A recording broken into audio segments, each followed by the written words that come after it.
मुंह कर लो और नंदी बाबा की पूंछ की तरफ अपनी पीठ कर लो। शंकर जी ने कहा हम आज जानबूझ करके सोच समझ के ही बैठे हुए हैं। तो आप सोच समझ के क्यों बैठे हैं? भगवान शंकर ने कहा इसलिए कि नंदी की पूंछ की तरफ मेरा कैलाश है और नंदी के मुंह की तरफ मेरी ससुराल है।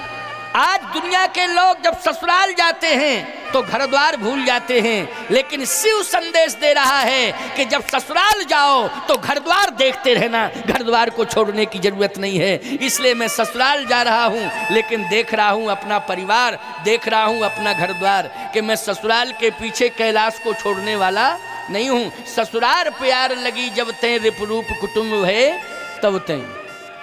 ससुराल जब व्यक्ति जाता है और ससुराल के आकर्षण में फंस जाता है तो याद रखना घर द्वार से दूरियां बनाने लगता है। मैंने ऐसे तमाम प्रमाण देखे हैं, आपको भी मालूम होगा कि जब तक विवाह नहीं होता है तब तक बंटवारा भी नहीं होता है। बोलो भाई, गलत कह रहा हूं क्या मैं?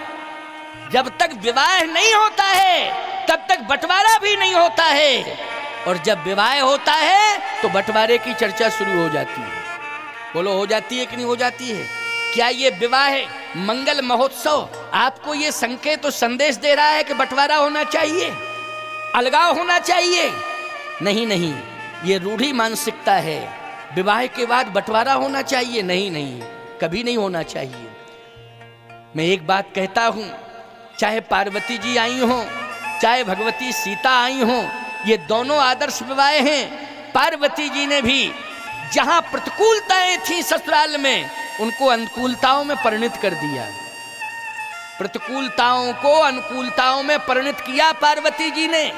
लेकिन विडंबना इस बात की है कि अगर कोई बहू ससुराल में प्रवेश करती है और उसके आने पर यदि बंटवारा हो जाता है तो याद रखना अनुकूलता में प्रतिकूलता आ गई है, यही अर्थ निकलेगा।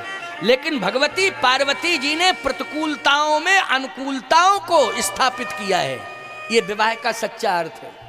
बहू घर में ऐसी आनी चाहिए कि अगर प्रतिकूलताएं भी हों तो अनुकूलताएं बना दे, ऐसी बहू आनी चाहिए। आप देखें, मैं और वर्णन करने जा रहा हूं, आप तो सुनते रहिए।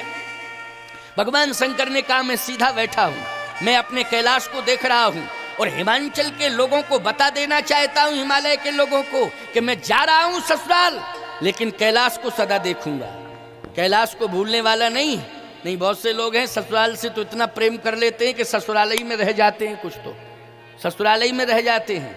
और ससुराल में रह जाते हैं तो ससुराल में सम्मान 2-4 दिन रहो तब तो मिलता है, लेकिन जिंदगी अगर ससुराल में गुजारी जाए तो बड़ी विडंबना होती है साहब।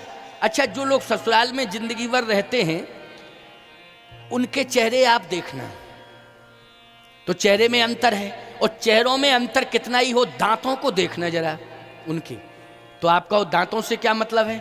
उनके दांत ऊपर नीचे के घिस जाते हैं जो ससुराल में रहते हैं। जरा देखना, ऐसा नहीं कि कोई ससुराल में रह रहा हो तुम जाओ उसका मुंह फाड़ने लगो, दांत दिखाओ कैसे हैं। हमारा मतलब ये नहीं है, लेकिन मेरा मतलब ये है कि उनका चेहरा देखना तो चेहरा बदल जाता है उनका।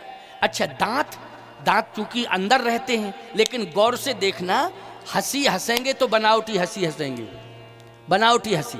अच्छा, जब हंसी हंसें तब देखना कि दोनों दांत ऊपर और नीचे के घिसे हुए होते हैं।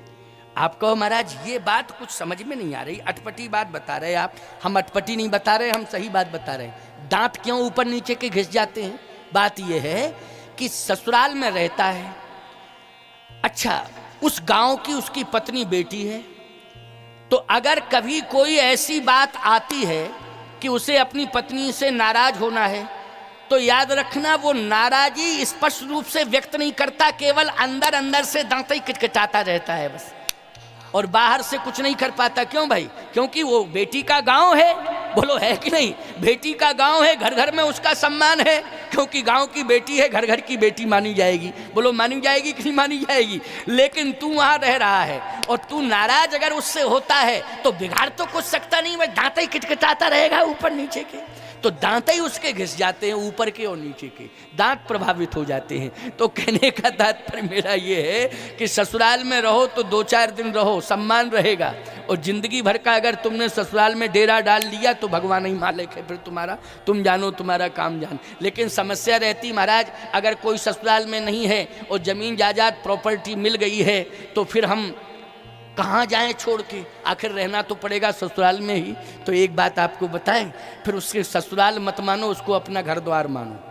क्या मानो? मानसिकता बदल दो। क्या कि अब हमारा ससुराल नहीं है, अब तो हमारा ये घर द्वार है। समझ गए हो कि नहीं? तो घर द्वार परिवार मान करके फिर सम्मान लेने का भाव मत बनाओ। सहज में सम्मान मिल जाए तो ले लो, लेकिन हमेशा सम्मान चाहने का भाव नहीं रखना चाहिए। और सम्मान चाहने का भाव रखना है हमेशा के लिए तो 2-4 दिन रहना ही उचित है ससुराल में। गलत कह रहा हूं क्या? मैंने समाधान दोनों तरफ